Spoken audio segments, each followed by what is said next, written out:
सज्जन, गुरुवर, माता बहनों और मेरे प्रिय श्रद्धालु भाइयों, आज का विषय जितना सरल सुनाई देता है उतना ही जीवन में कठिन है। बुराई को अच्छाई से जीतो। यह केवल एक वाक्य नहीं बल्कि मानव सभ्यता की सबसे ऊंची उड़ान।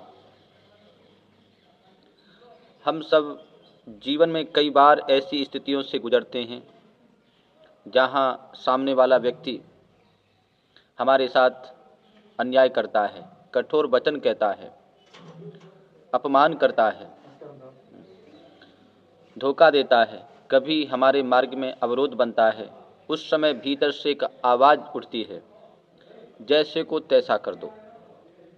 यही वह क्षण होता है जहां मनुष्य परीक्षा में खड़ा होता है। वहीं से तय होता है कि हम क्रोध के गुलाम बने रहेंगे या अपने संस्कारों के स्वामी। वेद उपनिषदों में बार बार कहा गया है कि जगत की सबसे बड़ी विजय दूसरों पर नहीं, अपनी प्रतिक्रिया पर नियंत्रण में करने में है। बाहरी संसार तो कभी हमारे हाथ में नहीं था, परंतु अंतःकरण सदैव हमारा अपना है। आज हम इसी महान सिद्धांत पर विमर्श करने के लिए एकत्र हुए हैं कि यदि कोई हमें ठोस पहुंचाए,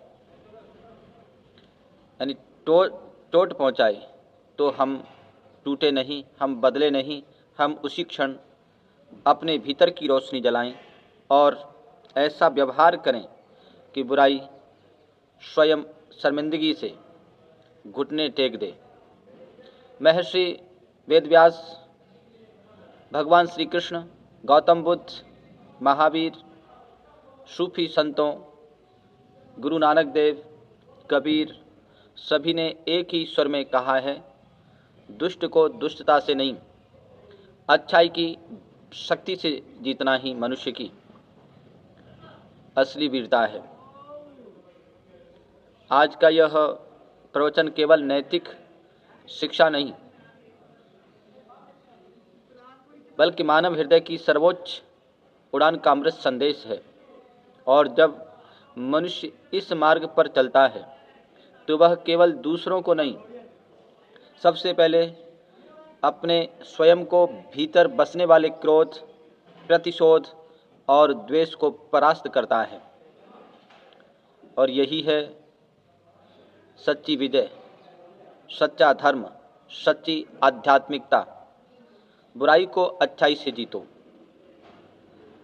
यश्चकार न सशाक कर्तु शस्त्रे पादम अंगिरम चकारः भद्रमस्मभ्यमात्मने तपनम तु सह। अथर्ववेद का यह मंत्र है। यह जिस दुष्ट ने कर्तुम हिंसा को किया था वह न सशाक समर्थ न था। उसने पादम अपना पैर और अंगुली तोड़ ली। स उसने अस्मभ्यम हमारे लिए भद्रम आनंद और आत्मने अपने लिए तुतो तपनम तपन चकारह कर लिया। दुष्ट व्यक्ति दुष्टता के कारण हिंसा करता है, वह दूसरों को मारता पीटता है, वह दूसरों की हत्या करता है, अंत में दंड के बंधन में बंधकर कष्ट प्राप्त करता है। वह मानो दंड को प्राप्त करके अपनी हानि करता है। वह अपने पैर और अंगुली को दंड द्वारा तुड़वा बैठता है। वह हानि पहुंचाने वाले को तो मानो आनंद प्रदान करता है और स्वयं जलन को प्राप्त होता है। जो जलता है किसी को खुद वो जलता आग में। सम्मा जलती रही परवाना जल जाने के बाद। महर्षि वेदव्यास ने कहा है, असाधु साधुना जयेत। महाभारत का यह श्लोक है। मनुष्य को चाहिए कि असाधुम बुराई को साधुना अच्छाई से जयेत जीते।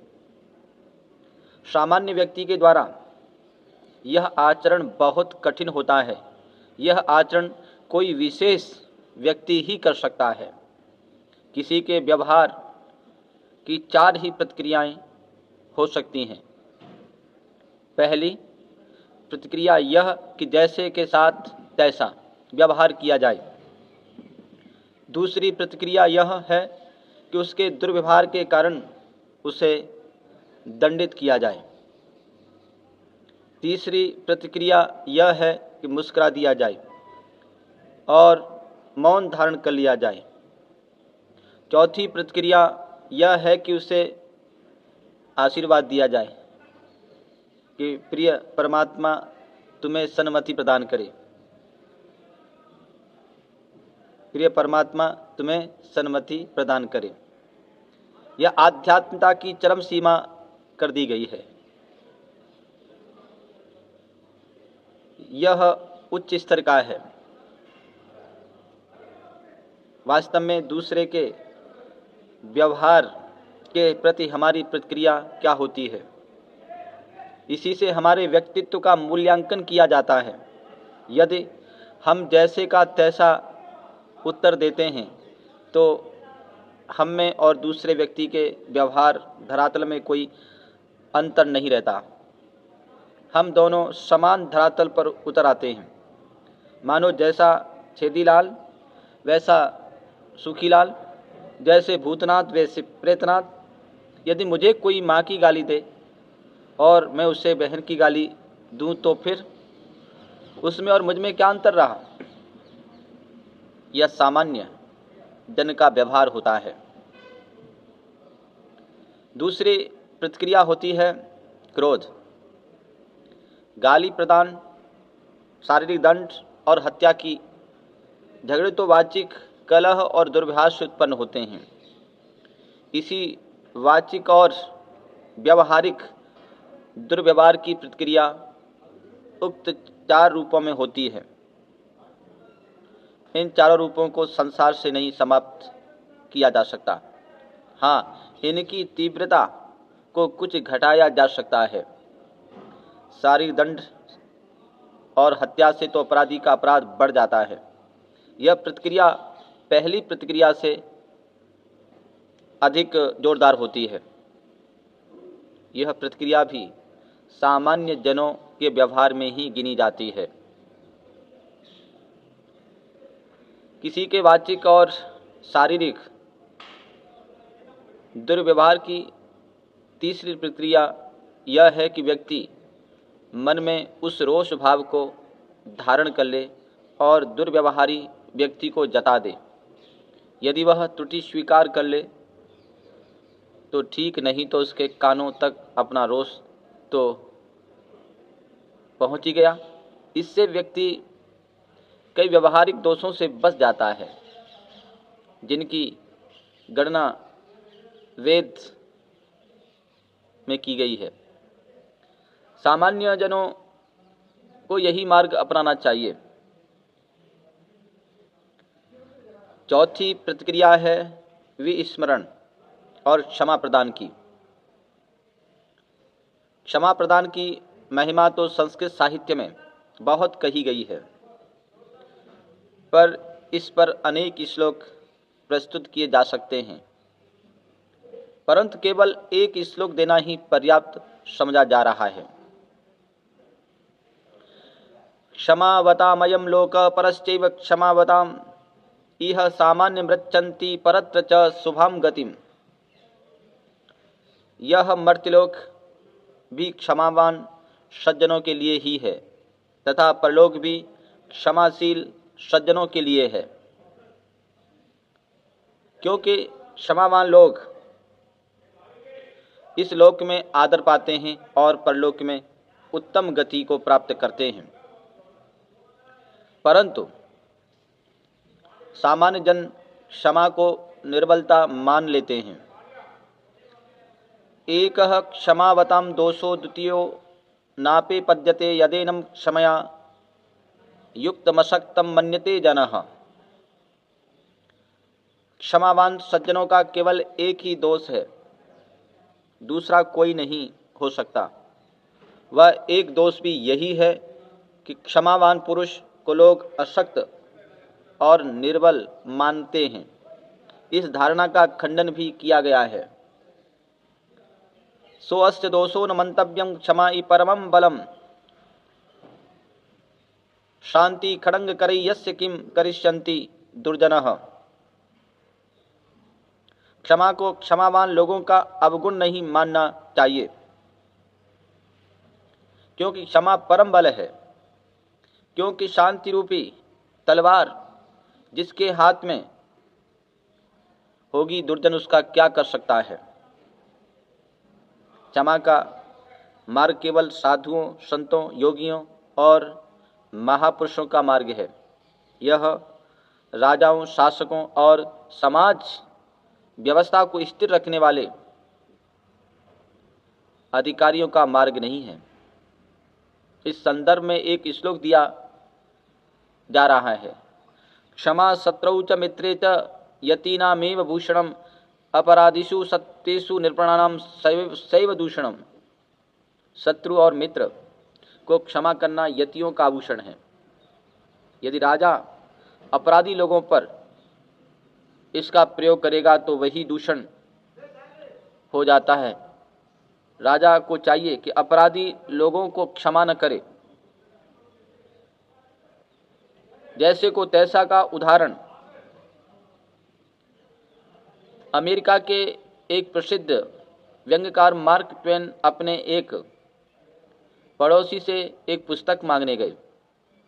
पड़ोसी ने कहा, मित्र ट्वेन, मुझे पुस्तक देने में कोई आपत्ति नहीं है, मगर इस पुस्तक को तुम्हें मेरे कमरे में बैठकर ही पढ़ना होगा, क्योंकि मैं अपनी पुस्तकें अपने इस कमरे से बाहर नहीं ले जाने देता।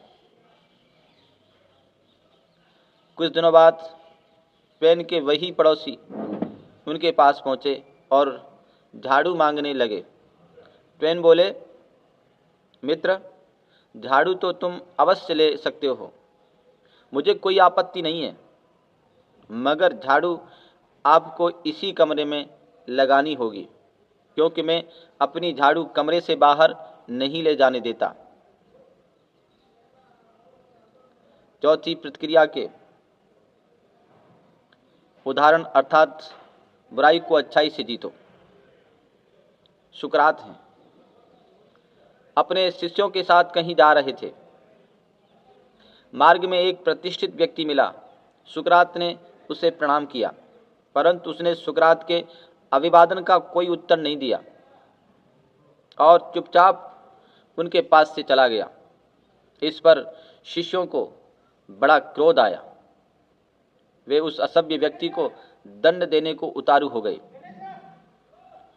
सुकरात ने उनको रोक कर कहा, यदि कोई आदमी गंदे वस्त्र पहने हुए तुम्हारे पास से गुजरे तो क्या तुम उससे नाराज होकर उसे मारने पीटने लग जाओगे?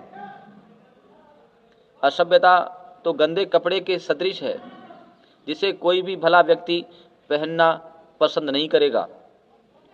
यूनान के दार्शनिक सुकरात किसी सभा में भाषण दे रहे थे। लोग बड़े ध्यान से उनकी बातें सुन रहे थे। इसी बीच सभा से एक व्यक्ति खड़ा होकर मंच के पीछे आ गया। एकाग्रचित्त होने के कारण किसी ने उस व्यक्ति की ओर ध्यान नहीं दिया। अवसर देखकर वह व्यक्ति मंच पर चढ़ा और सुकरात की पीठ पर एक लात जमा दी। चारों ओर से आवाज जाने लगी, पकड़ो पकड़ो, इसे जान से मार डालो। कुछ लोग उसे पकड़ने के लिए मंच की ओर लपके। इसी बीच सुकरात ने लोगों को मंच की ओर आने से रोका और सभी से शांतिपूर्वक बैठने का आग्रह किया। लोग यह सोचकर शांत हो गए कि शायद सुकरात स्वयं इस व्यक्ति के लिए कोई सजा सुनाएंगे। सुकरात ने लोगों का धैर्य बढ़ाते हुए जहां से अपनी बात छोड़ी थी वहीं से फिर शुरू कर दी। यह देख लोग बीच में ही खड़े होकर मांग करने लगे कि पहले आप इस दुष्ट व्यक्ति का फैसला कीजिए जिसने आपको लात मारी है। सुकरात ध्यानपूर्वक लोगों की बात सुनते रहे, फिर कुछ मुस्कुराते हुए बोले, भाइयों, यदि कोई गधा आपको लात मारे तो क्या जरूरी है कि आप भी उस गधे को लात मारें? यह कहकर सुकरात ने पुनः अपना भाषण शुरू कर दिया। अमेरिका के राष्ट्रपति लिंकन, अब्राहम लिंकन से उनके मित्र ने कहा, आप अपने शत्रुओं के साथ उदारता का बर्ताव करते हैं, उन्हें अपने सिर पर चढ़ाते हैं, आप इन्हें जड़ मूल से उखाड़ फेंकिए और फिर देखिए आपसे कौन दुश्मनी कर सकता है। लिंकन ने मुस्कुराते हुए उत्तर दिया, मैं दुश्मनों को यूं ही नहीं छोड़ देता, उन्हें मार डालने से शत्रुता और अहिंसा की भावना समाप्त हो जाएगी, इसलिए मैं प्रेम से दुश्मनों के दिल जीतकर उन्हें अपना मित्र बना लेता हूं। ऐसा करके क्या मैं अपने शत्रुओं का नाश नहीं करता? सुविख्यात दार्शनिक डेकार्त ने जितने विद्वान थे उतने ही नम्र भी थे। एक बार किसी ने उनसे बड़ा अपमानजनक व्यवहार किया, उन्होंने चुपचाप सहन कर लिया। उनके मित्र ने उन्हें उक्त व्यक्ति के से बदला लेने की सलाह दी। डेकार्त ने अपने मित्र को समझाते हुए कहा, जब कोई मेरे साथ बुरा व्यवहार करता है तो मैं अपनी आत्मा को उस ऊंचाई पर ले जाता हूं जहां कोई भी दुर्व्यवहार उसे छू भी नहीं सके। गुर्ज एक विलक्षण है फकीर थे। एक बार वे किसी गांव से गुजर रहे थे। उस गांव के अनेक लोग उनके विचारों से असहमत थे। गुरुदेव को देखते ही वे उन्हें भद्दी गालियां देने लगे। गुरुदेव ने इन गालियों का बिल्कुल बुरा नहीं माना। वे गालियां सुनते हुए आगे बढ़ चले। गाली देने वाले को बेहद आश्चर्य हुआ। उन्होंने गुरुदेव को घेर कर पूछा, महाराज, हमने आपको इतनी गालियां दी लेकिन आपने उसका प्रतिकार क्यों नहीं किया? गुरुदेव ने कहा, मैं तुम्हारी गालियों पर इसलिए गुस्सा नहीं हुआ क्योंकि हो सकता है तुम्हारी आलोचना सही हो। मैं आश्रम जाकर इस पर विचार करूंगा, फिर कल तुम्हें उत्तर दूंगा। अगले दिन फिर गुरुदेव उस गांव में गए। उन्होंने गांव वालों को बुलाकर धन्यवाद देते हुए कहा कि तुम लोगों ने कल मेरी ठीक आलोचना की थी। मैं आज से अपने उन दुर्गुणों को भी छोड़ने का प्रयास करूंगा। गुरुदेव के इस आचरण से गांव वाले उनके सामने श्रद्धा से नतमस्तक हो गए। चीन के सम्राट मगफू को सूचना दी गई कि उसके विरोधियों ने विद्रोह कर दिया है। वह तत्काल उनका दमन करने के लिए चल दिए और प्रतिज्ञा की कि मैं उनको समूल नष्ट करके राजधानी लौटूंगा। जो ही वह विद्रोहियों के निकट पहुंचा, उन्होंने अधीनता स्वीकार कर ली। राजधानी में लोगों का विचार था कि विद्रोहियों से बड़ा भयंकर बदला लेगा, परंतु जब उन्होंने बंदी विद्रोहियों के साथ नम्रता का बर्ताव देखा तो उन्हें बड़ा आश्चर्य हुआ। सम्राट से प्रधानमंत्री ने कहा, राजन, क्या अपनी प्रतिज्ञा का पालन आप इस प्रकार कर सकते हैं? सम्राट ने उत्तर दिया, मैं अपनी प्रतिज्ञा पर अटल हूं। मैंने अपने विद्रोहियों को नष्ट कर दिया है। देखो, अब वे मेरे शत्रु नहीं रहे हैं, वरन मैंने अपना मित्र बना लिया है। मिर्ज़ा गालिब उर्दू के अमर शायर थे। उनके विरोधी उनके पास असभ्यतापूर्ण पत्र भेजते रहते थे। गालिब उन पत्रों को पढ़कर चुप हो जाते।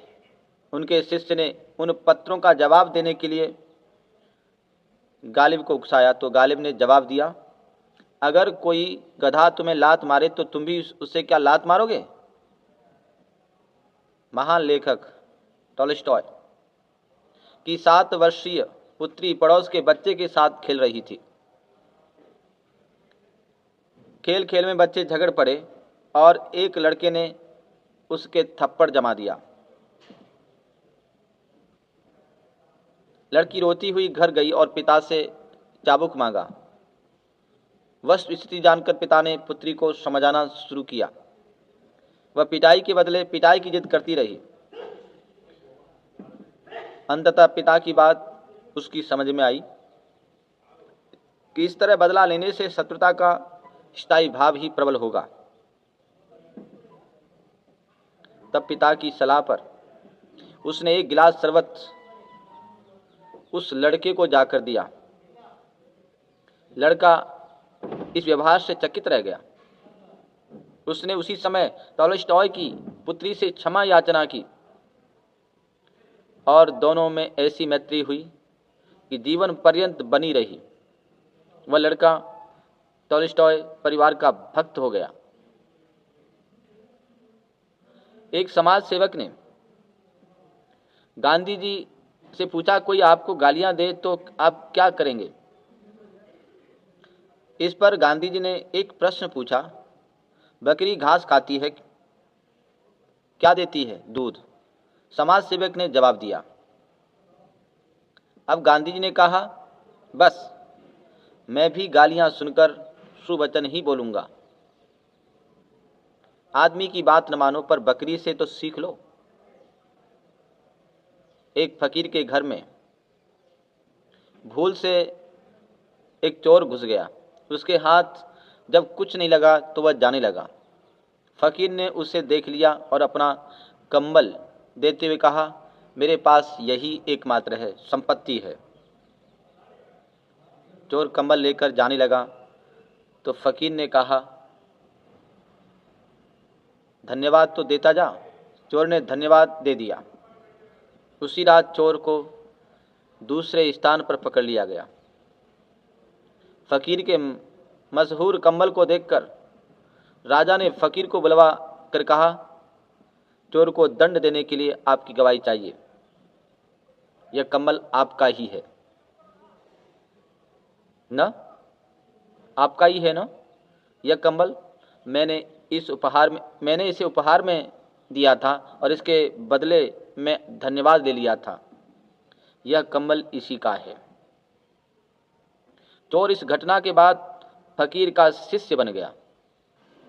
एक कर्मचारी ने अपनी बेटी के विवाह में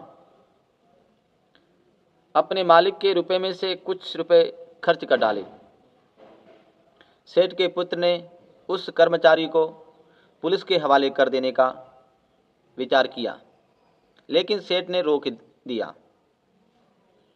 बोला, इससे सजा मैं दूंगा, इसे सजा मैं दूंगा। सेठ ने कर्मचारी से कहा, तुम्हें रुपए की जरूरत थी तो मुझसे कहते। कर्मचारी रोने लगा। सेठ ने कहा, आज से मैं तुम्हारी तनख्वाह दूनी किए देता हूं। सेठ के पुत्र ने कहा, पिताजी आपने यह क्या किया? सेठ बोला, बेटे यदि हम इसे पुलिस के हवाले कर देते तो इसका घर तबाह हो जाता। दूसरे अपराध हमारा भी तो था कि हमने उस पर निगाह नहीं रखी। तीसरे क्षमा से बढ़कर और कोई दंड नहीं है। प्रिय साथियों, बुराई से लड़ना आसान है, पर बुराई को अच्छाई से पराजित करना यह मनुष्य को देवत्व की ओर ले जाने वाली सीढ़ी है। जब हम बुराई का बदला बुराई से लेते हैं तो हम और वह दोनों एक ही स्तर पर खड़े होते हैं। परंतु जब हम बुराई के उत्तर में धैर्य, करुणा, सत्य, क्षमा और प्रेम का चुनाव करते हैं तो हम केवल एक व्यक्ति को नहीं, पूरे समाज को एक उच्च चेतना की ओर उन्नत कर देते हैं। याद रखिए, क्रोध से जीती गई लड़ाई क्षणिक होती है, पर प्रेम से जीता गया मन सदैव आपका हो जाता है। आज संसार को हथियारों से ज़्यादा ज़रूरत है सहनशीलता की, संयम की और क्षमा की। सच्चा पराक्रम वही है जिसमें मनुष्य अपनी प्रतिक्रिया को नियंत्रित करता है। सच्ची वीरता वह है जिसमें मनुष्य दुष्टता के सामने भी चरित्र की ऊंचाई बनाए रखता है। और सच्ची आध्यात्मिकता वह है जिसमें मनुष्य लात मारने वाले को उत्तर में मुस्कान देता है, अपमान करने वाले को शुभकामना देता है और चोट पहुंचाने वाले को भी सद्बुद्धि का आशीर्वाद। बुराई को अच्छाई से जीतने वाला व्यक्ति दुनिया को नहीं, पूरी मानवता को रोशनी देता है। अंत में प्रार्थना यही है कि हे प्रभु, हमारी अंतःकरण को इतना उज्जवल बना दो कि कोई भी बुराई हमारे निर्णयों को दूषित न कर सके। हमारी वाणी मीठी रहे, हमारा हृदय विशाल रहे और जीवन स्वयं एक संदेश बन जाए कि अच्छाई कभी हारती नहीं।